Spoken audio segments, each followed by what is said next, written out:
Assalamualaikum warahmatullahi wabarakatuh. Perkenalkan, nama saya Muhammad Elbahsani dengan NPM 24100100054. Saya dari kelas 4E reguler pagi Banjarmasin. Pada kesempatan ini saya ingin mempresentasikan atau menjelaskan tugas akhir saya dari mata kuliah pemrograman berbasis objek 1. Untuk tema atau judul program saya adalah sistem pengukuran panjang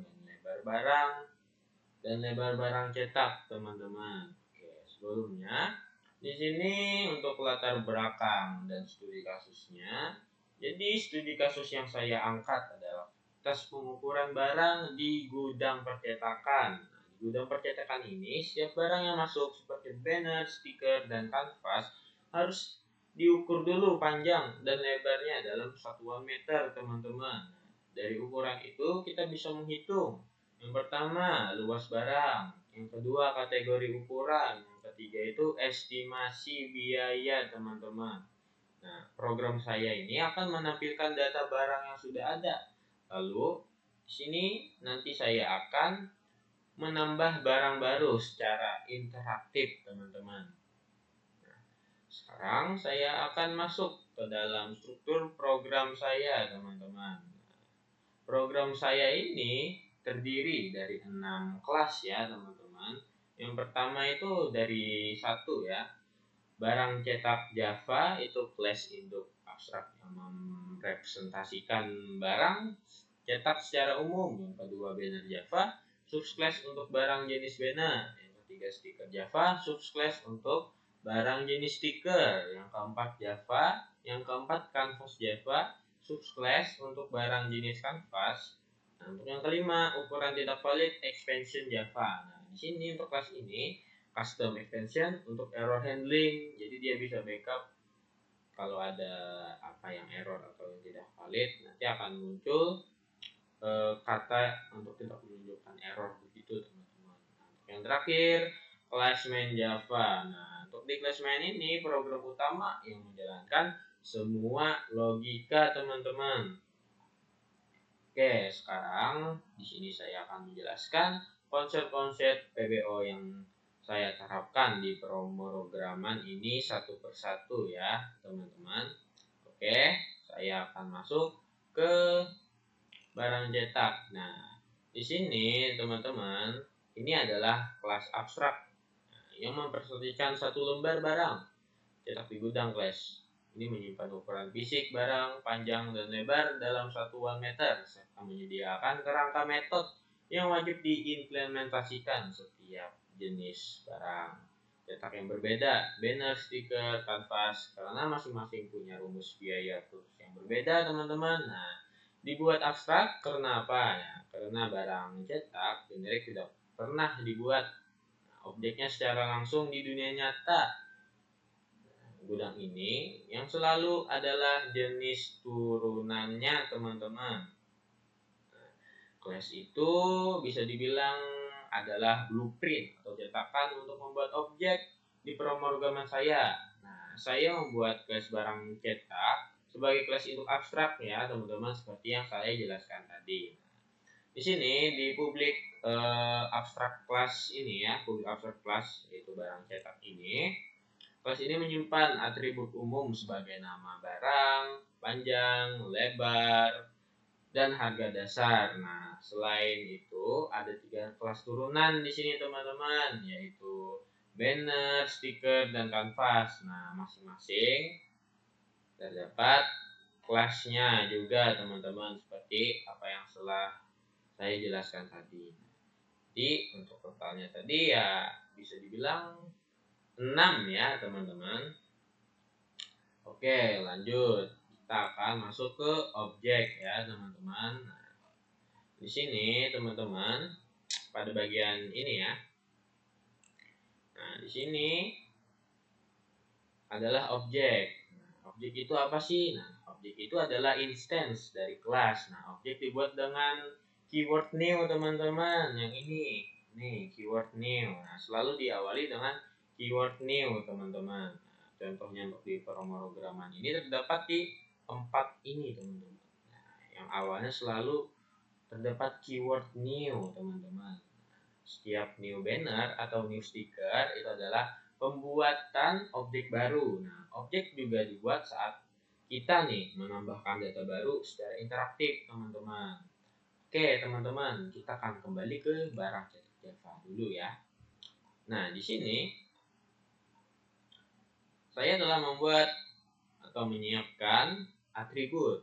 Sebelumnya atribut itu apa sih? Nah, atribut itu adalah variabel yang menyimpan data ya di dalam kelas. Nah, di sini kita menyimpannya di bagian kelas barang cetak. Nah, atributnya itu adalah nama barang, panjang meter, lebar meter, harga pasar per meter persegi, teman-teman. Nah, lalu di tiap kelas ada atribut tambahan, teman-teman ya.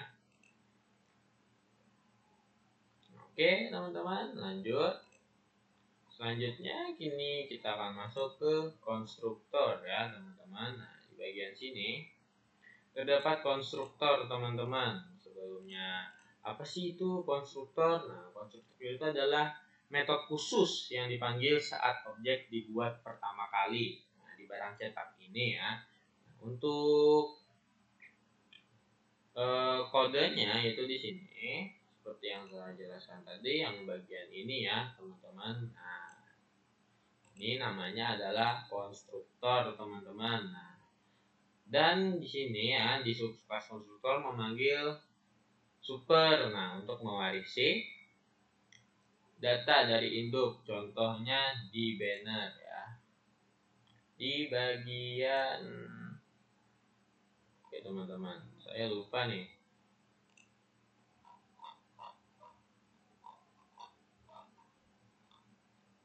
Saya lupa naruh nih teman-teman, antara di main apa di barang cetak tadi ya. Bentar ya teman-teman, saya cari dulu. Oke, di sini tidak ada ya teman-teman. Oke, kita cari di sini. Oke, tidak dapat juga ya teman-teman. Nah, di sini ya teman-teman nih, di bagian sini ternyata. Nah, di sini ya terdapat publik banner. Super. Nah, pasti diawali dengan super, teman-teman. Nah, ini penting ya, teman-teman. Karena subclass mewarisi atribut dari induk. Oke, teman-teman. Lanjut, di sini saya akan menjelaskan enskapsulasi ya, teman-teman. Nah, enskapsulasi ini artinya membungkus data agar aman di program ini, teman-teman. Seluruh atribut bersifat privat ya. Nah, yaitu keyword enskapsulasi itu selalu diawali dengan kata privat, teman-teman. Nah, yaitu yang ini ya, teman-teman.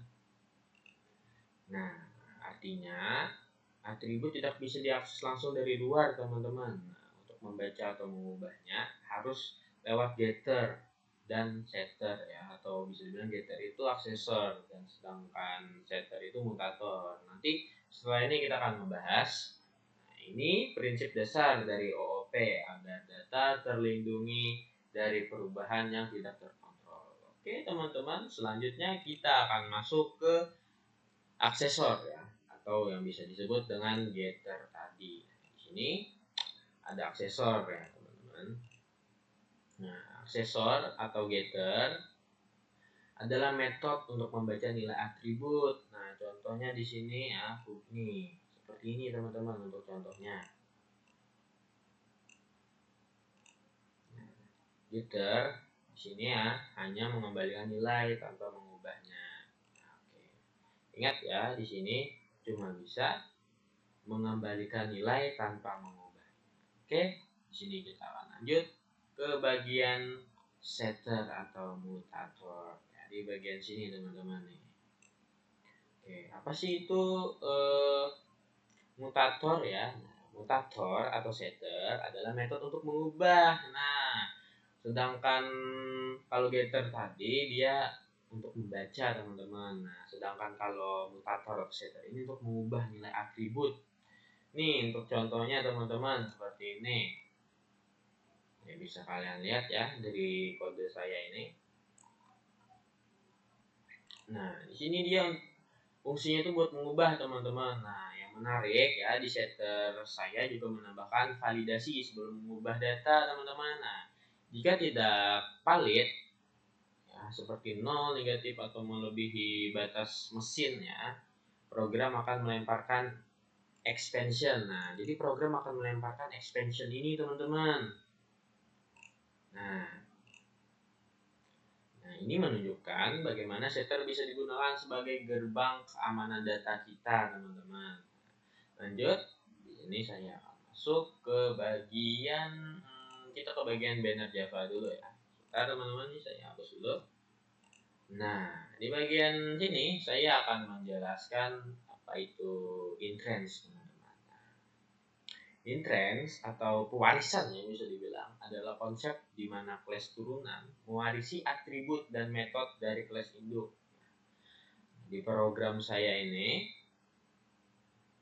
di sini ya bisa dilihat nih, banner extend class. Di sini juga terdapat di bagian stiker teman-teman nih, extend. Dan juga di sini yang belum di bagian kanvas ya, terdapat extend juga teman-teman. Nah, artinya ya dari kelas banner, kelas stiker dan kelas kanvas otomatis punya ya atribut seperti nama barang, panjang meter, lebar meter, dan metode hitung luas ya. Nah, dari induknya teman-teman tanpa perlu kita tulis ulang secara manual lagi. Nah, jadi kita bisa menggunakan yang namanya intrans teman-teman. Nah, jadi kita akan semisalnya nih kita hanya perlu menambahkan atribut dan metode khusus kita milik sendiri aja teman-teman. Oke, selanjutnya di sini saya akan masuk ke bagian polyshift. Nah, polyshift ya teman-teman. Kita akan balik ke barang cetak kita teman-teman. Nah, oke teman-teman, bentar.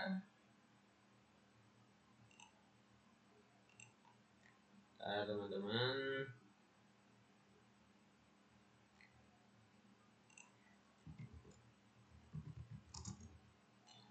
Oke teman-teman, nah di sini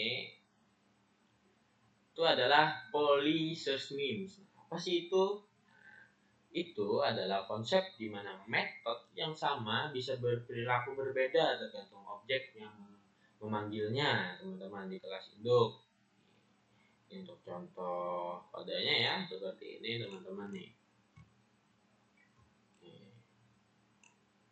Contohnya teman-teman, metode ini wajib di override oleh tiap subclass dengan rumus yang berbeda. Oke, kita akan lihat ya seperti yang saya bilang tadi, rumus yang berbeda. Nah ini teman-teman, kalau di bagian kelas banner Java seperti ini untuk kodenya. Nah, kalau di stiker Java kodenya itu beda lagi teman-teman, kodenya seperti ini. Kalau di canvas Java kodenya juga seperti ini teman-teman. Jadi bisa dibilang di situ berbeda-beda ya teman-teman.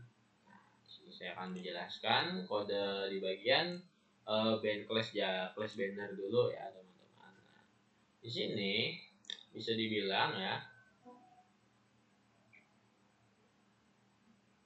biaya ya, di sini biaya bahan dikali luas harga pasar, nah, tambah jumlah mata yang kali berapa harganya gitu teman-teman. Nah, lanjut ke bagian stiker. Ini stiker ya, biaya itu sama dengan luas kali harga dasar tambah laminasi, luas dikali harga laminasinya teman-teman. Oke, untuk yang terakhir di bagian kanvas di sini teman-teman, nah kanvas ya itu biaya sama dengan luas kali harga dasar teman-teman, ditambah bingkai ya juga ada yang nambah keliling kali harganya tadi teman-teman. Nah teman-teman, kita selanjutnya masuk ke bagian main Java ya teman-teman. Oke teman-teman, nah di bagian main Java ini teman-teman, semua objek disimpan dalam satu array list teman-teman, bertipe barang cetak. Nih seperti ini teman-teman, nih array list. Tipenya itu barang cetak teman-teman. Nah, kodenya tadi seperti itu ya teman-teman. Nah, misalnya nih saat kita memanggil barang, hitung biaya produksi, Java secara otomatis memanggil versi method dari subclass yang sesuai meskipun tipe variabelnya adalah barang cetak. Itulah polimorfism dalam beraksi teman-teman. Contohnya. Oke, selanjutnya di sini saya akan melihatkan ya seleksi atau bisa dibilang sih percabangan ya teman-teman. Oke, untuk seleksi dan percabangan sebentar ya teman-teman, saya cari dulu. Oke, di bagian sini teman-teman. Nah, oke, ini masuknya ke seleksi atau percabangan teman-teman. Seleksi atau percabangan itu digunakan di dua tempat teman-teman. Nah, di sini if else kecil. Nah, if else luas besar ya teman-teman. Nah, ini menentukan kategori ukuran barang berdasarkan luasnya teman-teman.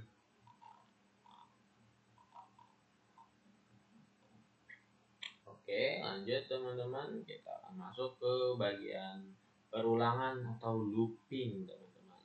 Kita akan masuk ke bagian main kelas kita. Di sini ya teman-teman. Nah, bagian sini, oke, saya akan menjelaskan contoh kodenya dulu ya teman-teman. Nah, di sini kodenya yaitu while ini teman-teman. Nah, ini untuk kodenya teman-teman. Nah, while ini ya di menu interaktif. Nah, loop itu terus meminta input sampai user memilih 0 untuk berhenti teman-teman. Nah, itu dia teman-teman.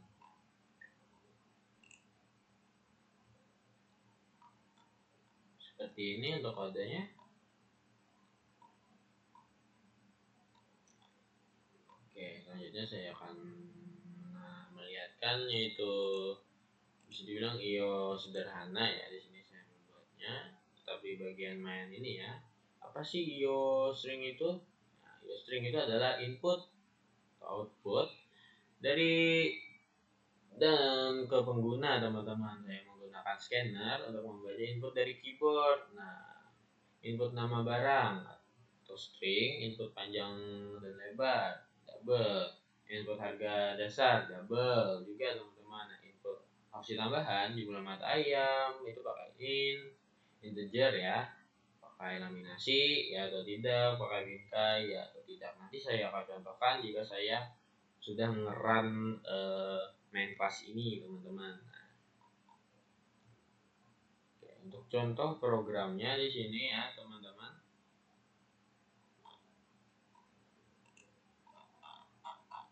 Ntar saya akan cari dulu untuk IO string tadi ya teman-teman.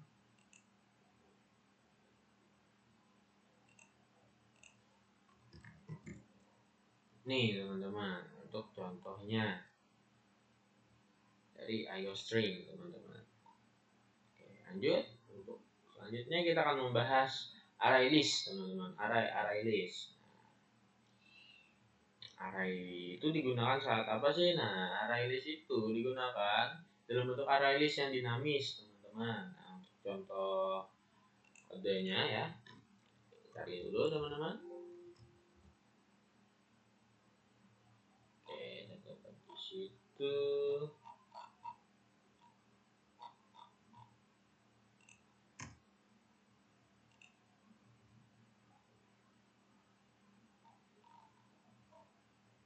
Nih teman-teman, di bagian sini ya teman-teman. Nih. Nah, array list ini bisa menampung berbagai jenis objek seperti banner tadi, stiker, kanvas, sekaligus karena tipenya barang cetak ya, atau bisa dibilang tipe induk, ini memungkinkan polimorfism bekerja. Nah, array list juga fleksibel teman-teman di sini, ukurannya bisa bertambah saat kita nih menambah data baru tanpa perlu menentukan ukuran di awal seperti array biasa, teman-teman. Oke. Selanjutnya kita akan masuk ke bagian error handling, teman-teman. Nah, di bagian error handling saya mengimplementasikan di 2 level. Yang pertama membuat kostum expansion bernama ukuran tidak valid. Untuk kodenya seperti ini, teman-teman nih. Nah, expansion ini dilempar di metode validasi ukuran di kelas barang cetak, teman-teman. Nah, dia akan dilempar ke sini, teman-teman, ke bagian kelas barang cetak. Nah, jika ukurannya tidak valid, ya teman-teman, kurang dari atau sama dengan 0 dan juga melebihi batas maksimal mesin cetak, yaitu di sini untuk batasannya itu di 50 meter, maka akan keluar ini, teman-teman. Nah, untuk yang kedua itu ada di bagian main Java, teman-teman. Nah, di sini saya menangani berbagai error ya, yaitu input mismatch nih. Kita cari ya, teman-teman.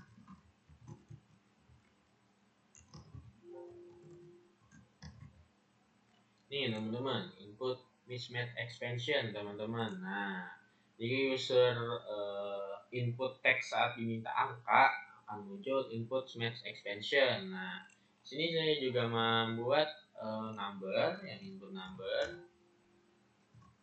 Nah, intinya ya, teman-teman, jika number format seperti ini, teman-teman. Bentar, kita lihatin dulu untuk kode Java-nya. Nah, number form expansion. Nah, gagal info angka tidak valid. Nah, di sini data tidak disimpan. Gagal, teman-teman. Maka akan muncul seperti ini, teman-teman, untuk message-nya nanti yang keluar. Nah, untuk yang ketiga yaitu ukuran. Nah, ukuran tidak valid expansion. Nah, teman-teman, sini akan keluar jika ukuran tidak valid, maka akan keluar tidak valid expansion. Nah, program di sini tidak akan crash karena semua error yang ditangkap dan pesan informatif ditampilkan ke kita, teman-teman. Oke, untuk langkah terakhir ya, di sini saya akan langsung saja menjalankan programnya, teman-teman. Oke, kita run ya, teman-teman. Nah, di sini, teman-teman. Sini sih saya sudah mendemokan ya program saya secara langsung, teman-teman. Nah, di sini saya akan menampilkan data awal ya. Program langsung menampilkan 4 ya barang yang sudah ada. Nih, 2 banner, teman-teman. Nih, 1 stiker dan 1 kanvas. Nah, perhatikan bahwa setiap jenis punya barang punya format biaya yang berbeda di sini, teman-teman. Nah, seperti ini, teman-teman, nih berbeda-beda, teman-teman, sesuai dengan ininya, kategorinya. Ini besar, ini kecil, teman-teman. Nah, ini contoh dari polisisme, teman-teman. Nah, yang kedua, tambah data baru di sini, teman-teman. Nah, di bagian sini kita bisa menambahkan data baru, teman-teman. Nah, di sini saya akan mencontohkan menambahkan data banner baru, teman-teman. Di sini kita tulis saja 1, teman-teman.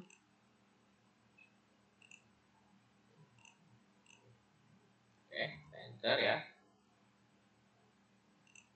Oke, teman-teman, untuk nama barangnya di sini kita tulis saja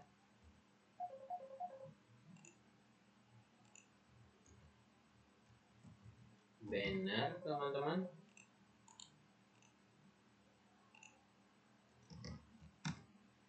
Oke, untuk panjang meternya di sini kita kasih contoh 4 meter dan lebarnya di sini kita kasih di 7 meter, teman-teman. Untuk harga per meternya itu kita taruh di 4.000 ya sebagai contoh. Untuk jumlah mata ayamnya 4.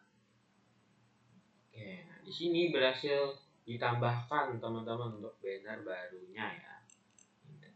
Ini untuk biayanya perkiraan yaitu 100.000 ya, 118.000, teman-teman. Nah, setelah selesai menambahkan data, program menampilkan rekap ya di sini ya total jenis barang, total luas, total estimasi dan jumlah barang berukuran besar. Nah, teman-teman. Nah, di sini saya akan coba ya untuk input ukuran tidak valid, misalnya angkanya negatif, teman-teman. Apakah muncul untuk error handlingnya, teman-teman? Nah, di sini kita coba ya. Di sini teman-teman, pilihan tidak dikenal nih. Ya, jadi disuruh untuk memasukkan nomor 0 sampai 3, teman-teman. Oke, berarti untuk error handlingnya itu berhasil ya, teman-teman.